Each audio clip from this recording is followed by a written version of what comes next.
By the summer of 1914, Europe had already been living on a powder keg. The great powers were expanding their armies, building up their fleets, competing for influence, and quietly preparing for a massive war while still pretending it could be avoided. Germany alarmed Britain. France had not forgotten humiliation. Russia was watching the Balkans. Austria-Hungary was cracking from within. The Ottoman Empire was weakening. Alliances had tied the continent into such a tight knot that sooner or later it was bound to snap. And when Archduke Franz Ferdinand was assassinated in Sarajevo, it was not just an act of terror. It was a spark thrown into dry forest. Too much hatred, too much fear, too many weapons, too much ambition. Europe plunged into war so quickly it was as if it had been waiting for an excuse all along.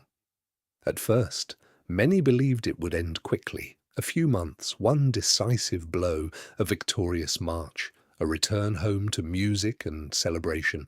But instead, something far worse arrived. Trenches, mud, machine guns, artillery, gas, bodies lying in shell holes, rats in the trenches, men living for weeks inside the earth. The First World War became more than a war between armies. It became a vast machine of exhaustion, grinding up everything in its path. Bodies, cities, families, the old faith in progress, even the very idea of a civilized Europe. The old world did not simply tremble, it began to collapse in full view of everyone. Men went to the front, families fled their homes, cities were emptied, villages vanished under fire. What had been an ordinary morning the day before, bread on the table, children's voices in the yard, a dog by the gate, a horse in the stable, could disappear under the sound of shellfire. Families grabbed whatever they could, documents, clothes, children, a little food. They shut their doors and left, not knowing whether they would ever see that home again. And very often they could not take everyone with them. That is how war entered not only human life, it entered everything living around it. Animals were left behind in the empty streets, horses that had not been taken out, cats hiding inside deserted homes, and dogs, not necessarily purebred, not beautiful, not the kind later placed neatly on heroic posters. More often they were just strays, the same dogs that had known every smell of their street, slept on doorsteps, waited for their owners, ran after children, barked at passers-by, lived small, ordinary, understandable lives. And then everything disappeared. The owner never came back. The door never opened. The street fell silent. The smell of bread was replaced by the smell of smoke, the smell of home by wet earth, blood, and burning wood. And that is where one of the most powerful and most forgotten stories of the First World War begins, because we are used to thinking of it as a war of machines, guns, trains, barbed wire, gas clouds, the first tanks, industrial killing. But in that terrible new kind of war, humans still depended on ancient, almost simple things. The back of a horse, the endurance of a mule, the instincts of a dog, the flight of a pigeon. That was one of the cruelest paradoxes of the First World War. Humanity had stepped into the age of machines, yet survival still depended on animals. Horses carried the war on their bodies, not as a metaphor, literally. Artillery, ammunition, food, ambulance wagons, wounded men, supplies, where machines sank into the mud, where wheels broke, where engines became useless, the horse kept moving forward, not because it understood the order, not because it believed in victory, but because a man harnessed it, struck it, led it, and it walked. Dogs were different. If the horse was the muscle of war, the dog was its shadow, closer to man, closer to fear, closer to loneliness. Dogs pulled small carts, carried messages, searched for the wounded, lived in the trenches and sensed danger before humans did. But what is most striking is not even that. It is that alongside trained military dogs, there were others too.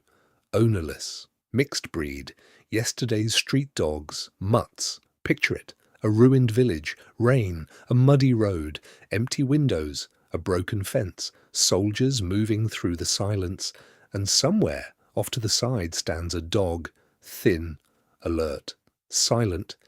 It already understands that the old life is gone.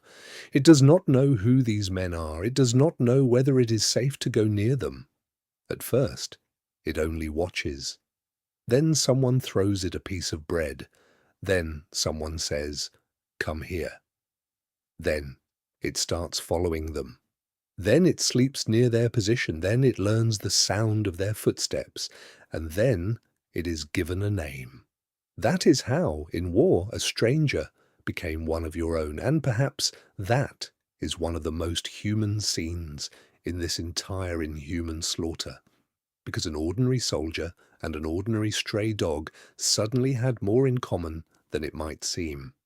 Both had been torn out of normal life, both lived among mud and fear, both had not chosen this world, both were simply trying to survive until tomorrow. That may be why such dogs became something more than just animals to the soldiers. They became part of the company, part of the trench, part of memory, part of the little that war had not yet destroyed. But sometimes they were more than comfort. Sometimes they saved lives. When telephone lines were cut, when a messenger could be killed halfway there, when an order had to be delivered at any cost, a dog was sent forward.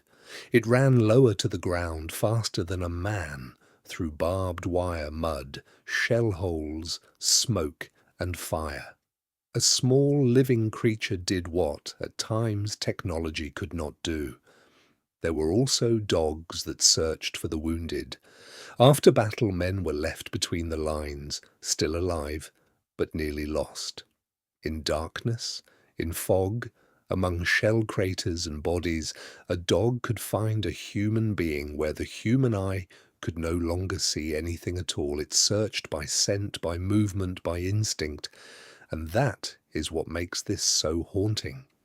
In one of the most inhuman wars in history, a human being was sometimes saved by a creature that did not understand war at all. And then there were pigeons. And that may be the most astonishing part of the entire story. We tend to imagine Great War as a world of heavy machinery. But in the First World War, the fate of men could depend on a bird carrying a tiny capsule on its leg. When communication lines were destroyed, when units were cut off, when no person could get through, a pigeon rose into the sky. Sometimes hope weighed only a few grams. And perhaps here, more clearly than anywhere else, we see how absurd and how terrifying that war really was. Man created machines of destruction. Man learned to kill from a distance. Man turned an entire continent into a slaughterhouse. And still, he continued to depend on silent creatures that understood none of the reasons for the slaughter. But perhaps the most powerful part of this story is not how animals helped armies. It is how they helped human beings not fall apart from within. In war, a soldier often had nothing normal left around him, only dampness, only fear, only the waiting for the next blast, and then beside him a living creature, one that does not lie, does not propagandize, does not promise glory. It simply stays. And sometimes that was enough to keep a man from losing his mind. And yet war took the same brutal price from them.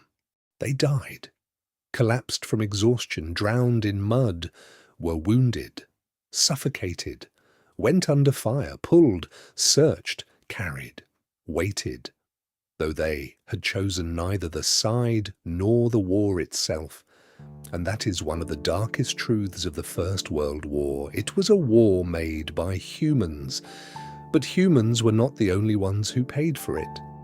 The price of decisions made by emperors, politicians, generals, and governments was also paid by those who could not speak, could not understand what was happening, and could not refuse. That is why stories of animals in the First World War still hit so hard today, because they remind us of something easy to forget behind maps, dates, and famous commanders. Every great war devours far more than its direct participants. It pulls all living things into itself. And somewhere in that shattered world, torn open by shells, beside a soldier, there could walk an ordinary mixed-breed dog that had once lost its home, and then became his last reminder that even in the most terrible place on earth, life was still trying to save life.